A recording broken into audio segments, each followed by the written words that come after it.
The day my son chose his wife and left me behind, I did not cry, I did not shout, I did not ask him to stay. I just stood there, holding the edge of the table, trying to keep my hands from shaking. He was packing his things, slowly, quietly, like someone leaving a place that no longer matters. I watched him fold his clothes, the same hands I once held when he was learning to walk, the same hands that once reached for me in the dark, calling out, "Mom, I'm scared." That day he did not call me Mom. He said, "We'll visit sometimes." Sometimes. That word stayed with me. It felt small, uncertain, like a promise already breaking. I smiled at him, not because I was strong, but because I did not want to make it harder for him. Mothers learn early how to swallow pain. We learn to smile when our hearts are cracking. His wife stood near the door. She did not look at me. She did not say goodbye. She didn't need to say anything. Her silence had already spoken for her. When the door closed behind them, the house became very quiet. Too quiet. The walls that once heard laughter now heard only my breathing. The kitchen clock sounded louder than ever before. Tick, tick, tick. I sat down slowly. My legs felt weak, not from age, but from the sudden understanding that something was gone. Not my son, not yet, but my place in his life. People think abandonment happens with anger and noise, but sometimes it happens softly, with gentle words, with polite distance, with a son who slowly stops seeing his mother. That was the day I realized love does not always leave loudly. Sometimes it walks out quietly and leaves the door closed behind it. Before my son got married, our life was simple. Not perfect, not easy, but warm. It was just the two of us for many years. After his father passed away, the house felt empty at first. I was scared of the silence. I was scared of nights, but my son became my strength without knowing it. Every morning I woke up early. I made tea. I packed his lunch.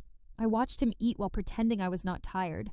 He would talk about school, about friends, about dreams that felt too big for our small house. I listened, always. I worked wherever I could. Sometimes 2 jobs, sometimes long hours. I never complained. When he needed books, I found money. When he needed shoes, I waited another month for mine. When he needed encouragement, I gave him all of it. At night, when he slept, I would sit quietly. I would rub my tired hands together, and I would whisper to myself, one day, all this will be worth it. He grew into a good man, kind, respectful, soft-spoken. People would say, "Your son is very caring," and my heart would feel full. When he told me he wanted to get married, I was nervous, but I was also happy. I believed marriage adds love. It does not replace it. I welcomed his wife with an open heart. I told her, "This is your home now." I meant those words, from a place deeper than politeness. At first, things were calm. We ate together. We talked about small things. I tried to give them space. I reminded myself, they are newly married. I did not interfere. I did not question. I stayed quiet when I felt unsure. Slowly, my role began to change. Not by words, but by feelings. I noticed I was speaking less, waiting more, listening for footsteps that no longer came to my room. Still, I believed things would settle, that love would find balance, that my son would always remember who stood beside him before the world did. I was wrong, but at that time, I did not know it yet. After a few months of their marriage, I started noticing small changes. Nothing dramatic at first, just quiet things. Meals I once shared with my son were now eaten behind closed doors. His laughter, which used to fill the living room, was now soft and distant. Sometimes I would call his name in the kitchen, and he would answer from another room, a little too quickly, a little too impatiently. His wife never spoke to me directly, not in a rude way, but in a way that made me feel invisible. She moved around the house as if she owned it, even though I had lived there my whole life. One evening I tried to join them while they were having tea. I offered to pour milk for both of them. She said politely, "Oh, we already have it. Thank you." Her smile was calm, but it felt like a door closing slowly. I tried not to feel hurt. I reminded myself, she is new here. She needs her space. But then came the small signs that stung more than words. The little pauses when I spoke, the quick glances toward each other, as if they were sharing a secret I was not meant to hear. I started keeping my distance. I stopped asking about their day. I stopped sitting in the living room. I began shrinking in my own home, the place I had made for my son, the place I had loved more than anything else. Sometimes I would hear my son's voice through the bedroom door, whispering to her, and I would feel a hollow ache in my chest. I told myself it was normal. I told myself, they are young. They are building their life together. But deep down I felt something slipping. A quiet sadness settled over me, like a shadow I could not shake. I stopped asking for hugs. I stopped waiting for him to come home early. I stopped expecting the little moments that had once made life so full. And yet, I could not leave. I could not walk away from my own home, from the boy I had raised, from the motherly love that had grown into a part of me, something I could never separate from my heart.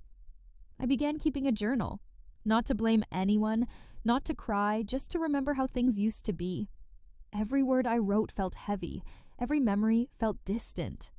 And every night, when the house was silent, I felt the first real understanding that my son's heart was slowly moving somewhere I could no longer reach. The day everything changed, I will never forget.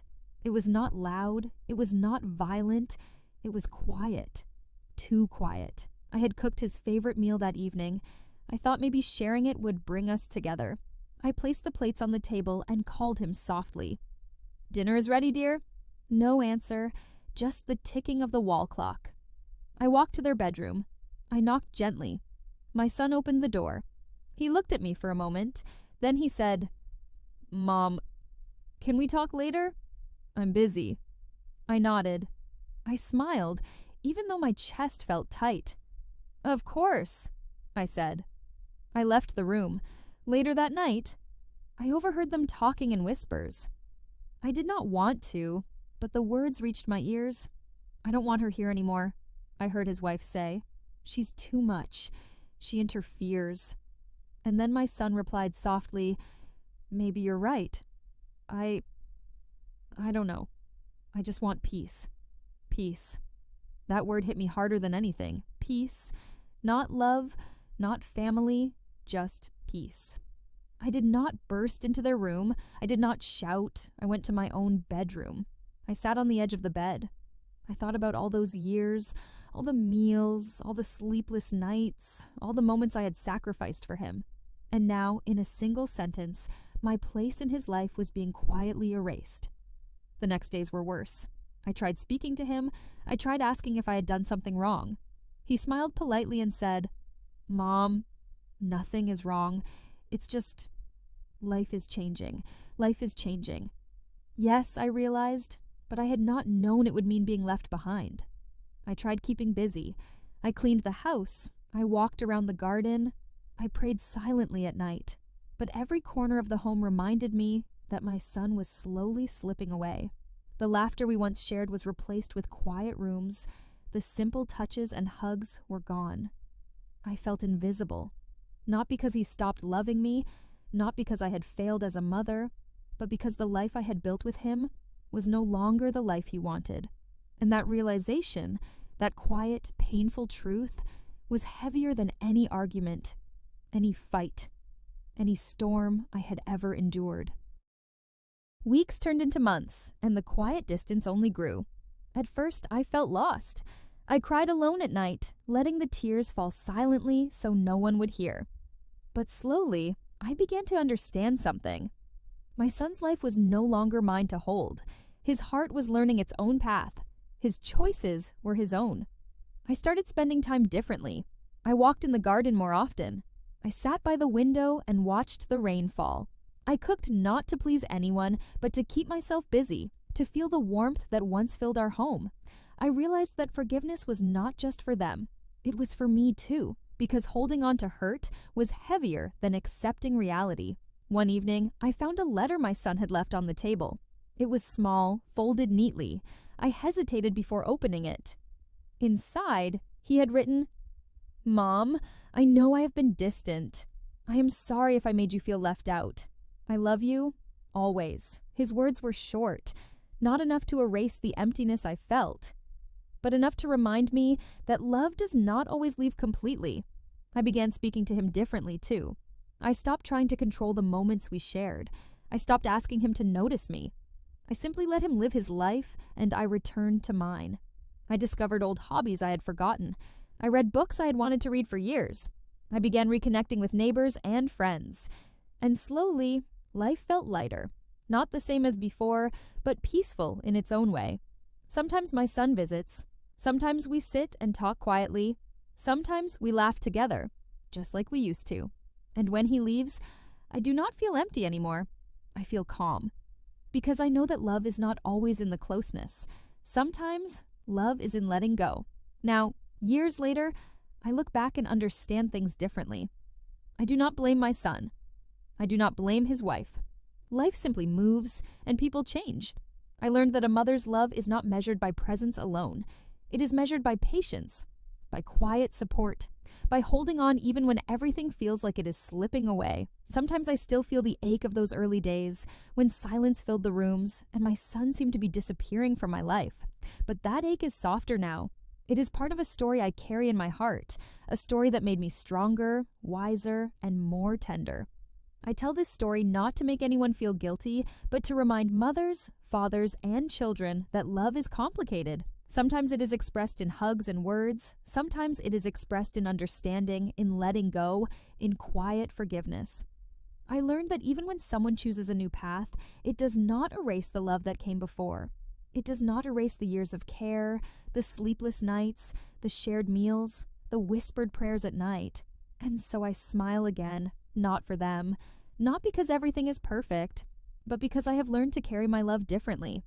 I hope my story reaches hearts that feel forgotten. I hope it reminds someone sitting alone tonight that their love matters, even if it is not returned in the way they hoped. I learned to forgive quietly, to love without conditions, and to find peace in my own presence. Because a mother's heart is never truly left behind. It simply learns to live with love in new ways. And in that quiet understanding, I found a calm that feels like home.